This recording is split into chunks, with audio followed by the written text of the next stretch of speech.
چلے اسٹارٹ کرتے ہیں. میری آواز آ رہی ہے؟ جی ہاں. اوکے. رب اشرح لي صدري ويسر لي امري واحلل عقدة من لساني يفقهوا قولي. رب زدني علما اللهم رب زدني علما. اعوذ باللہ من الشیطان الرجیم بسم اللہ الرحمن الرحیم. تو اس سے پہلے ہم نے آیت نمبر کہاں تک کرا تھا؟ آیت نمبر 14 یا 15 تک ہم نے تفسیر کر لیا تھا. اور الحمدللہ جو بھی لوگ موجود ہے اس سورہ ملک والے گروپ میں، مجھے امید ہے کہ آپ لوگوں کو آیت نمبر 19 یا 19 السلام نہیں علیکم بھی. میم. وعلیکم السلام. 19 آج نہیں، تو سنڈے ہے. سورہ ملک کی کلاس ہے آج. مجھے لگا چھٹی ہے. تو کہاں تھی میں؟ ہاں، تو آیت نمبر 19 تک نہیں بھی تو کم سے کم 17 18 تک آپ سب کو یاد ہو گیا ہوگا. اور مجھے یہ بھی امید ہے کہ اس کے ساتھ ساتھ تفسیر بھی آپ لوگوں کے ذہن میں ہوگی، جو کہ میں پہلے بتا چکی ہوں. 14 15 تک میں نے بتایا تھا. تو پہلے پرانے والے ایک بار میں پھر سے کہہ دیتی ہوں. اس سے پہلے ہم نے کیا دیکھا تھا؟ اس سے جو ہمارا لاسٹ کلاس تھا اس میں ہم نے دیکھا تھا ان لوگوں کے بارے میں جس کے پاس اللہ تعالیٰ کی آیتیں کھول کھول کر پڑھی جاتی تھی.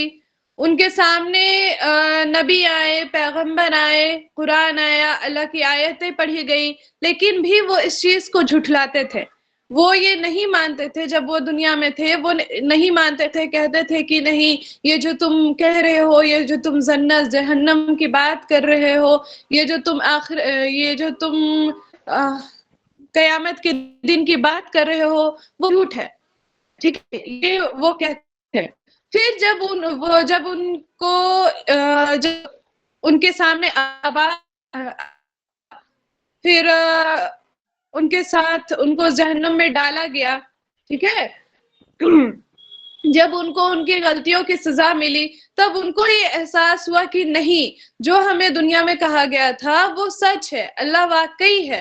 تب ان کو ریئلائز ہوا اپنی غلطیوں کا. جب ان سے پوچھا گیا کہ کیا تمہارے پاس کوئی سمجھانے والا نہیں آیا تھا، کیا تمہارے پاس کوئی اللہ کا پیغام لے کر کے نہیں آیا تھا، تب انہوں نے کہا کہ ہاں، میرے پاس تو اللہ کا پیغام لے کر کے آئے تھے، لیکن میں نے کیا کیا؟ میں نے اس کو جھٹلا دیا. اب مجھے اس کی سزا بھگتنی پڑ رہی ہے.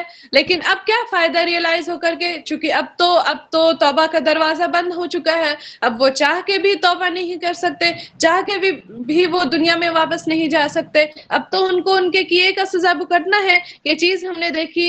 اس کے بعد ہم نے دیکھا تھا لاسٹ کلاس میں کہ اللہ تعالی جو ہے ایک طرف تو ان لوگوں کے بارے میں فرما رہے تھے جو کہ اللہ کی آیتوں کا انکار کرتے تھے. دوسری طرف اللہ تعالیٰ نے یہ بھی کہا تھا کہ جو لوگ اللہ تعالیٰ کو بن دیکھے اس پر ایمان رکھتے ہیں، ٹھیک ہے، اس پر ایمان رکھتے ہیں، ان کی آیتوں پر یقین رکھتے ہیں، ٹھیک ہے، ان کے لیے بہت بڑا اجر ہے. یہ چیز ہم نے دیکھا تھا. اور ان کے لیے مغفرت ہے.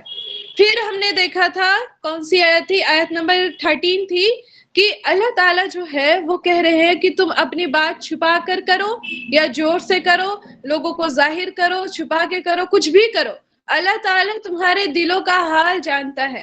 اللہ تعالیٰ تمہارے سینوں پہ چھپی ہوئی راز کو جانتا ہے. وہ ہر چیز کا علم رکھنے والا ہے. تمہارے دلوں پہ جو راز چھپے ہے، جو تمہاری دلوں پہ باتیں ہیں، وہ اس کا علم رکھنے والا اللہ ہے. جو کہ میں نے آپ لوگوں کو بتایا تھا کہ ہم سوچتے ہیں ہمیں کوئی نہیں سمجھ سکتا، ہمارے دل کا حال کوئی نہیں جان سکتا، بٹ نہیں، اللہ تعالیٰ خود فرما رہے ہیں آیت نمبر 13 میں وَأَسِرُّوا قَوْلَكُمْ أَوِ اجْهَرُوا بِهِ إِنَّهُ عَلِيمٌ بِذَاتِ الصُّدُورِ، کہ تمہارے دلوں کا حال، تمہارے سینوں پہ چھپی ہوئی وہ راز، یا تمہارے وہ گناہ، یا تمہارے وہ نیک اعمال جو تم کر رہے ہو، وہ نیک اعمال جو دنیا کو نظر نہیں آ رہا ہے بٹ وہ تم کر رہے ہو اور تم سوچ رہے ہو کہ نہیں کون دیکھے گا، یا پھر وہ گناہ جو تم چھپ کر کے کر رہے ہو، سوچ رہے ہو میں جو گناہ کر رہا ہوں وہ کوئی بھی نہیں دیکھ رہا، وہ کوئی بھی نہیں جان رہا، بٹ نو، ایسا نہیں ہے. وہ جان رہے ہیں. وہ اللہ تعالیٰ اس چیز سے واقف ہے، آپ کے نیک اعمال سے بھی واقف ہے اللہ، اور آپ کے گناہوں سے بھی واقف ہے. ٹھیک ہے. اچھا ہاں، آیت نمبر 14 تھی اس کے بعد جو کہ مجھے بہت اچھی لگی تھی کہ بھلا جس نے پیدا کیا وہ نہ جانے، یعنی کہ جس نے تمہیں پیدا کیا. اس کو میں نے بہت اچھے سے ایکسپلین کیا تھا، آپ لوگوں کو شاید یاد ہوگا تو، کہ ایک ماں اگر اپنے بچے کو پرورش کرتی ہے، ٹھیک ہے، پیدا کرتی ہے، پرورش کرتی ہے، اس کی ساری چیزوں کو، اس کی اچھی برے عادتوں کو، سب چیزوں سے وہ واقف رہتی ہے، سب چیزوں کو وہ جانتی ہے.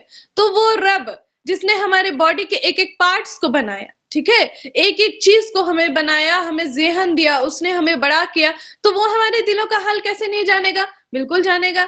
تو وہ ہمارے باریک سے باریک چیزوں کو جانتا ہے، ٹھیک ہے، وہ مکمل طور پر ہم سے باخبر ہے. تو یہ آیت نمبر 14 میں تھا جو کہ میں پہلے سمجھا چکی تھی. اب ہم دیکھتے ہیں آیت نمبر 15 سے لے کر کے آیت نمبر 19 تک کا تفسیر. پہلے تلاوت کرتے ہیں اس کی. اعوذ باللہ من الشیطان الرجیم، بسم اللہ الرحمن الرحیم. هو الذي جعل لكم الأرض ذلولا فامشوا في مناكبها وكلوا من